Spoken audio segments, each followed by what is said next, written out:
ఉద్యోగం కోసం చూస్తున్నారా? ఓం శక్తి ప్రైవేట్ లిమిటెడ్ కంపెనీలో మార్కెటింగ్ జాబ్స్ 20,000 నుంచి 30,000 వరకు జీతం ఉంటుంది. సంప్రదించండి. ప్రస్తుతం మనతో పాటు ప్రముఖ ఆధ్యాత్మికవేత్త, మంత్రతంత్ర జ్యోతిష్యులు, ఐకాన్ ఆస్ట్రాలజర్ సురేష్ బాబు గారు మనతో ఉన్నారు. గురుగారితో మాట్లాడదాం. నమస్కారం గురుగారు.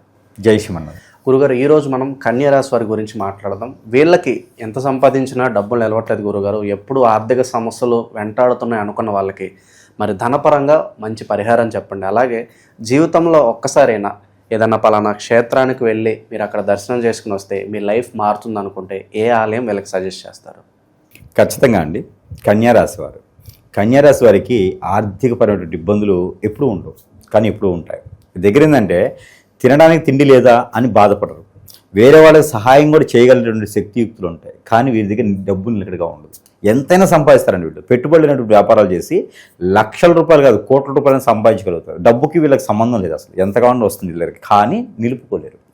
నిలుపుకోలేకపోవడానికి కారణాలు ఏంటి అంటే వీరేమికి చెడు వ్యసనాల వల్లనో, బానిసలయ్యో, లేకపోతే ఇంకోటి కాదు, బెట్టింగ్లు పెట్టి డబ్బులు పోగొట్టుకోవడం అలా కాదు. ఎదుటి వారి పైన మక్కువ, నమ్మకం. వచ్చి అడగగానే లేదు అని అనలేరు. అలాంటి మంచి మిత్రులుగా ఉంటారు, అలానే మంచి శక్తులుగా ఉంటారు, మంచి శుభదాయకమైన విషయాలను మాట్లాడుతూనే ఉంటుంటారు. చాలా తెలివి కలవారు. ఇలాంటి వారికి డబ్బు అనేది పెద్ద అవలీలగా సంపాదిస్తారు, కానీ కొన్ని పనులే వీళ్ళు చేయగలుగుతారు. నీతి, నిజాయితీ, న్యాయం ఉన్న దగ్గరే వీళ్ళు సంపాదిస్తారు, కానీ విచ్చలుడిగా డబ్బు సంపాదిద్దామే, ఏదో పడితే చేసేద్దామని చెయ్యరు. అందుకని వీరి దగ్గర డబ్బు నిలకడగా ఉండదు. ఆ డబ్బే నిలకడగా ఉండాలంటే వీరికి హస్తవాయి అనేది ఒకటి ఉంటుంది. ఈ హస్తవాయి అనేది చాలా వీరికి కత్తెరలు ఉంటాయి అన్నమాట. ఏది కన్యారాశి వాళ్ళకి అంటే చేతిలో ఇంటూస్ ఉంటాయి, ప్లస్ మార్క్స్, ఇంటూ మార్క్స్, కత్తెరలు అని ఉంటాయి అన్నమాట హస్తవాయి ముద్ర, హస్తముద్రికల్లో. దాని వలన వీరికి సమస్య ఎక్కువగా ఉంటుంటుంది. అలానే ఈ కన్యారాశి వారికి ముఖ్యంగా ఏంటంటే కనుక ఎవరినైతే నమ్ముతారో వారి వల్ల నష్టపోతూ ఉంటుంటారు. డబ్బు పరంగా కావచ్చు, పరపతి కావచ్చు, పొరుగు కావచ్చు, పేరు కావచ్చు, ప్రఖ్యాతి కావచ్చు, అన్నీ కూడా నష్టపోతూనే ఉంటారు. కానీ వీరు ఇంకొక మనిషిని నమ్ముతూనే ఉంటుంటారు, వెళ్ళిపోతూనే ఉంటారు. కన్యారాశి వాళ్ళ దగ్గర ఎన్నో వనరులు వారు సంపాదించుకొని వీరినే మోసం చేసి వెళ్తూ ఉంటారు. మరి వీరి దగ్గర డబ్బు నిలకడగా ఉండాలంటే ఖచ్చితంగా రెమెడీ కావాల్సింది పరిహారం.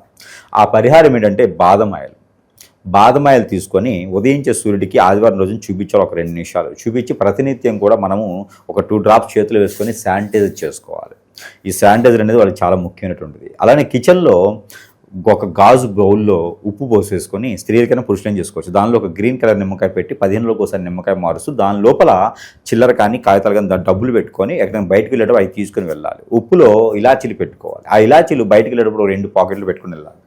ఈ 2 వాళ్ళకి చాలా ముఖ్యమైనటువంటి పరిహారం. అలానే ఎక్కడైనా నాగపడిగలు కానీ సుబ్రహ్మణ్య స్వామి ఉంటే కనుక ఎప్పుడైనా ఒకసారి అభిషేకం చేసుకుని, అలానే అక్కడ ఏదైనా వీరికి వినాయక స్వామివారు అంటే గుంజుళ్ళు ఎక్కువ తీస్తూ ఉండాలి.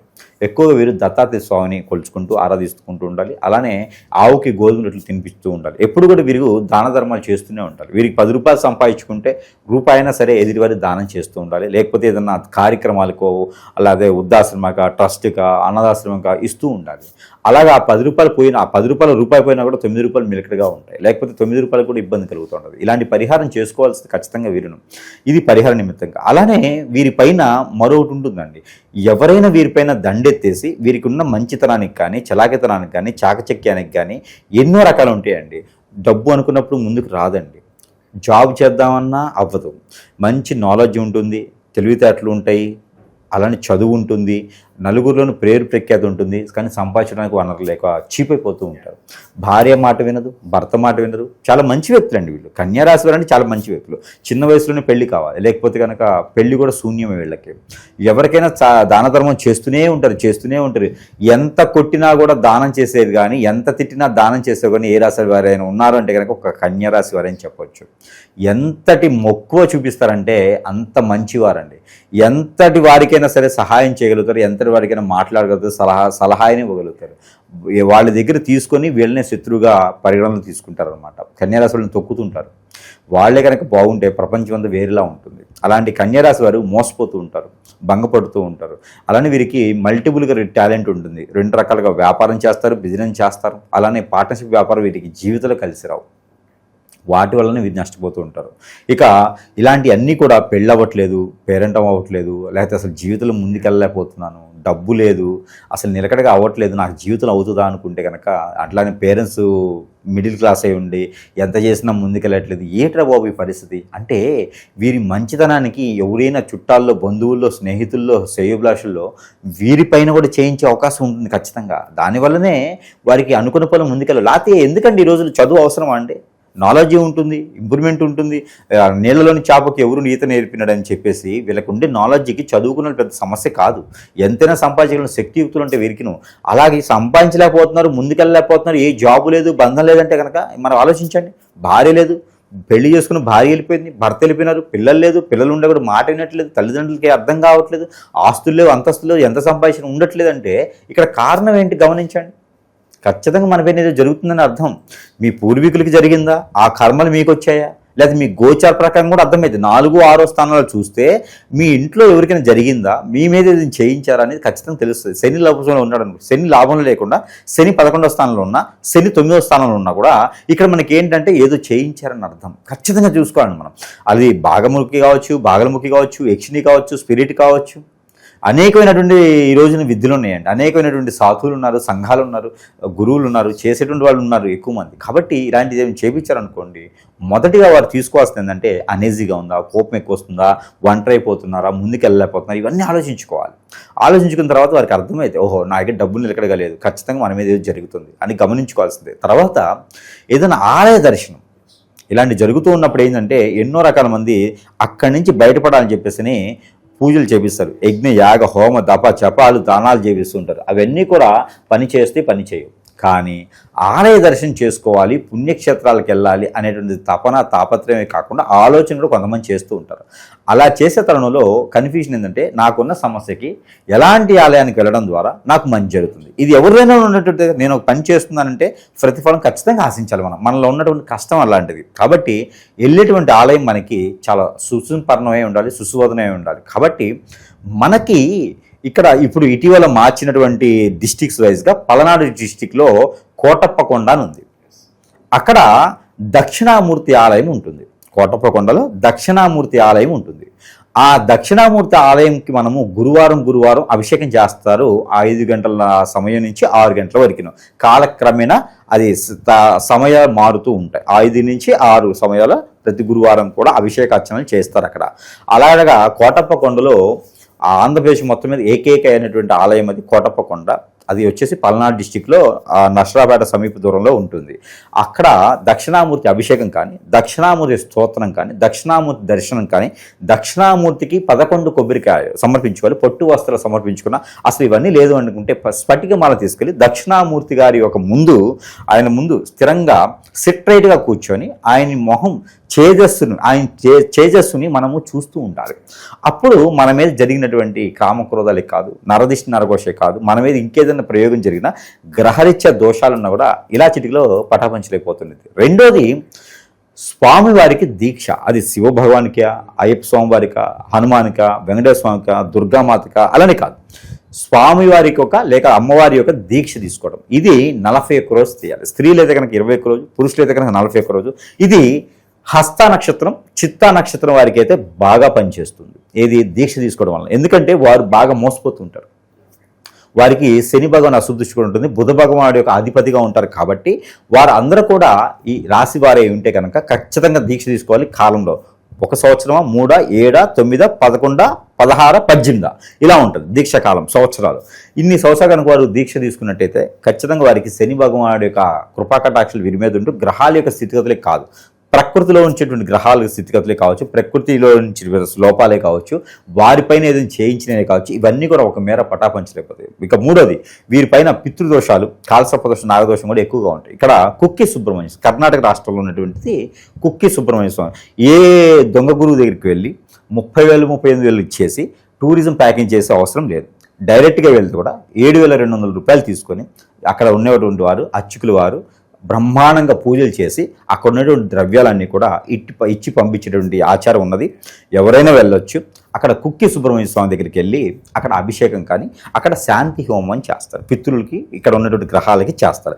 ఇది కన్యారాశి వారికి ఎంచుకునేటువంటి 2 మార్గాల అటువంటి ఆలయాలు. అలానే వారు తీసుకునేటువంటి దీక్ష. ఇవన్నీ కూడా వారు ఉంగరం పెట్టుకోవాలి అనుకుంటే కనుక వారికి ఉప్పాల్ అని ఉంటుంది. ఉప్పాల్ మూన్ స్టోన్ అంటారు, లేదా ముత్యము. ఇలాంటి స్టోన్ వారికి బాగా పనిచేస్తుంది. అందరూ కూడా కన్యారాశి అనగానే ఎల్లో సఫేరు, పగడము పెడతారు. ఈ రెండు పెడతారు. ఈ రెండింటి వలన డబ్బు వచ్చినట్టే ఉండి లాస్ అయిపోతారు. అలానే ఎల్లో సఫేర్ పెట్టడం ద్వారా గురు బలం కావాలనుకుంటారు. ఎందుకంటే గురువు ఇక్కడ వీరికి 11వ స్థానంలో నష్ట స్థానంలో ఉంటారు. గురువు ఎప్పటికీ గోచార ప్రకారం కన్యారాశి వారికి. అలాగే ఎల్లో సఫేర్ పెట్టడం ద్వారా మనకి వచ్చినట్టే ఉంటుంది, పేరు ప్రఖ్యాతి వచ్చినటువంటిది. ఎంతైతే వస్తుందో అంతకి దబలంతలుగా పోతూ ఉంటాం. ఈ రెండు గమనించారు అందరూ దూరం అవుతూ ఉంటారు, అప్పులు పాలవుతారు. చివరికి మనకు అవసరం లేనటువంటి ఆస్తులకి, జైలుకి కూడా వెళ్ళేటువంటి అవకాశాలు ఉన్నాయి. కాబట్టి ఈ రెండు స్టోన్స్ కూడా మర్చిపోయి కూడా కన్యారాశి వాళ్ళు పెట్టకూడదు. కాబట్టి అప్పుల పాలు కానీ, దురదృష్ట పాలు కానీ, అన్ని కోల్పోవటం కానీ, దూరం అవడం కానీ జరుగుతుంది. ఈ రెండు స్టోన్లు కూడా కన్యారాశి వారు పెట్టడం అనారికం. ఇక వారి గోచార ప్రకారంగా చూసుకోవాలి, లేదా వారి పేరు నక్షత్ర ప్రకారంగా చూసుకొని ఇవి పెట్టుకుంటే కనుక ప్రశాంతంగా ఉంటుంది. వీరు చేసే ప్రతి పనిలో కూడా పర్సనల్ విషయాలు ఏమైనా ఉంటే ఎవరికి చెప్పకూడదు. ఇవన్నీ కూడా దర్శనం చేశాం గురువు గారు. కన్యారాశి వాళ్ళమే మేము, నాకు అర్థం కావట్లేదు, మీరు చెప్పేది మాకు క్లారిటీగా ఉంది, కాకపోతే మా జాతకం ఏంటో మాకు అర్థం కావట్లేదు, డేట్ ఆఫ్ బర్త్ లేదు. ఒకవేళ డేట్ ఆఫ్ బర్త్ ఉన్నా కూడా మాకు ఏం జరుగుతుందో తెలియట్లేదు అనుకున్న వారైతే కనుక ఖచ్చితంగా వారికి ఏదన్నా జరిగి ఉండొచ్చని నేను అనుకుంటున్నాను. ఎందుకంటే కన్యారాశి వారు ఖాళీగా కూర్చున్నారంటే నేను చూడలేదండి. వారు న్యూట్రల్గా ఉంటే ఖాళీగా కూర్చోరు. వాళ్ళు ఆలోచన విధానం, మాటల విధానంగా సాయంత్రం వాళ్ళు తినే అంతనే సంపాదించుకుంటారు. ఎక్కడ దేహాన్ని అడగరు. కన్యారాశి దగ్గర ఒక గొప్ప విశేషం ఉందండి, దేహాన్ని అడగరు. కావాలంటే అతనికి ఉన్న దాంట్లో, ఆవిడకున్న దాంట్లో ఎదుటి వారికి ఇస్తారు తప్పితే వాళ్ళ దగ్గర లేకపోయినా అసలు ఉన్నత శిఖిలంగా ఉంటారు వాళ్ళు. లోపల బన్నీనికి బొక్కలను చూపిరు, వాళ్ళు పైన షర్టే చూపిస్తారు. కాబట్టి అంత హున్నాగా, అంత గొప్ప విశేషవంతంగా బతికే వాళ్ళు ఉంటే కనుక ఒక్క కన్యారాశి వాళ్ళే. అలాంటి కన్యారాశి వారికి ఏదైనా జరిగి ఉండొచ్చు. అష్టదిబ్బందన, వారిపైన ఎక్కువగా అష్టదిబ్బందన జరుగుతుంది, వశీకరణ జరుగుతుంది. వాళ్ళు ఎలా ఉంటారంటే వారి కళ్ళు చాలా చురుకుగా ఉంటాయి, సింహం కళ్ళులా ఉంటాయి, ఎవరినైనా సరే ఇట్టే లాగేస్తూ ఉంటారు. అలాంటి వారికి కూడా హిప్నాటిజం, నరదిష్టి, నరఘోష, శత్రుపీడ, శత్రుబాధ, అలానే అష్టదిబ్బందన, అమ్మవారి కట్లు, స్వామివారి కట్లు, నిలకడగా లేకపోవటం, ఎదుటివారు వీరిపైన చేయించే చెడు క్రియలు, ఇలాగ నమ్మించి మోసం చేయటం, ఇలాంటి ఎన్నో రకాలుగా బాధపడుతూ ఉంటారు. వీరందరికీ ఉపశమనం కావాలి. వీరి దగ్గర నుంచి చేతి నుంచి డబ్బులు ఇస్తారు, రావు. మర్చిపోయాడు కన్యారాశి వేరే వాళ్ళు డబ్బులు ఇవ్వడు. డబ్బులు ఇచ్చారా శత్రులు అయిపోతారు. ఇది మాత్రం పక్క రాసిపెట్టుకు వస్తుంది ఎవరైనా సరే. ఇలాగా కుబేరుడికి కూడా వీరు కొలవచ్చు, విష్ణుమూర్తికి కూడా వీరు బ్రహ్మాండంగా దర్శనం చేసుకోవచ్చు, కొలవచ్చు. ఇవి చేసుకుంటూ వీరు ప్రతి శనివారం కూడా పాజిటివ్ ఉండడం చాలా మంచిది. ఆరోగ్యం సహకరిస్తే మాత్రమే. పాజిటివ్ ఉంటే వీరు అన్ని రకాలుగా ఉంటుంది. వీరు జన్మలో బిళ్ళపత్రి తాకూడదు. బిళ్ళగన్నేరు ఉంటుంది కదా, బిళ్ళగన్నేరు కానీ, లేకపోతే త్రిపర్ణి అని ఉంటుంది అన్నమాట. త్రిపర్ణి అంటే స్వామివారికి శివాలయంలో బిర్ణగన్నేరుతో అభిషేకం చేస్తూ ఉంటారు, అది తాకకూడదు. వీరు 3 భాగాలుగా ఉన్నటువంటిది త్రిపర్ణి అంటారు అన్నమాట, శ్రీపర్ణి. అలాంటిది వీరు తాకకూడదు. తాగడం ద్వారా వీరికి పాత పూర్వీకులటువంటి శాపాలు వీరికి లభ్యపడుతూ ఉంటాయి. జమ్మి చెట్టు వీరికి నక్షత్ర ప్రకారం కాదు, రాశి ప్రకారంగా జమ్మి చెట్టు ఎక్కడ నాటితే చాలా మంచిది. తులసి కానీ జమ్మి కానీ నాటుతూ ఉండాలి. అలానే రావి చెట్టు కూడా వీరికి చాలా మంచిది. రావి చెట్టు నాటితే పితృదోషాలు తగ్గుతాయి. వీరి జన్మలో ఇంకా కూడా ముందుకెళ్ళాలంటే, ఇలాంటి నిజంగా వారికి అనుకున్న పనులు ముందుకెళ్ళలేకపోయినా వారికి టైం అసలు ఉండదు. అలాగా టైమే లేకుండా కాదు, వీరికి టైం ఎక్కువగా ఉండి ఏం చేయాలో తెలియనటువంటి పరిస్థితిలో ఉన్నారంటే వారి మీద జరుగుతుందని అర్థం. సరైన సమయం పెళ్ళి అవ్వకపోయినా, భార్య లేకపోయినా, భర్త దూరమైనా, వెలిగేషన్స్ ఇరుక్కున్నా, కోర్టు వ్యవహారాలైనా ఇవన్నీ కూడా కన్యారాశి వాళ్ళు దగ్గర తెచ్చుకోరు. ఒకవేళ దగ్గరికి వస్తుంది అంటే వారి మీద జరిగినట్టుగా, ఇక వేరే ఆలోచించే అవసరమే లేదు. ఈ వీడియో విన్న వెంటనే ఇక గురువుగారి సంప్రదించాల్సిందే. కాల్ వెయిటింగ్ వచ్చినా ఏమొచ్చినా సరే వాట్సాప్ ద్వారా, ఈ మధ్య వాట్సాప్ కూడా వాడుతున్నాం మనం. కాబట్టి ఏదైనా ఉంటే కూడా వాట్సాప్ ద్వారా సంప్రదించవచ్చు. అలాంటిది ఏమైనా నిజంగా ఉంటే సంప్రదిస్తే. మరొకటి, వీరు ఏదైనా దొంగ గురువుల దగ్గరికి వెళ్ళి మోసపోవడం కూడా జరుగుతుంది. కాబట్టి జాగ్రత్తగా ఉండాలి.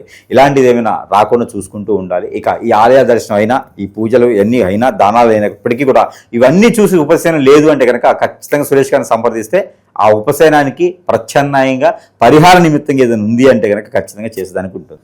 మంచి విశ్లేషణ అందించారు గురుగారు కన్యారాశి వాళ్ళ గురించి. ధన్యవాదాలు.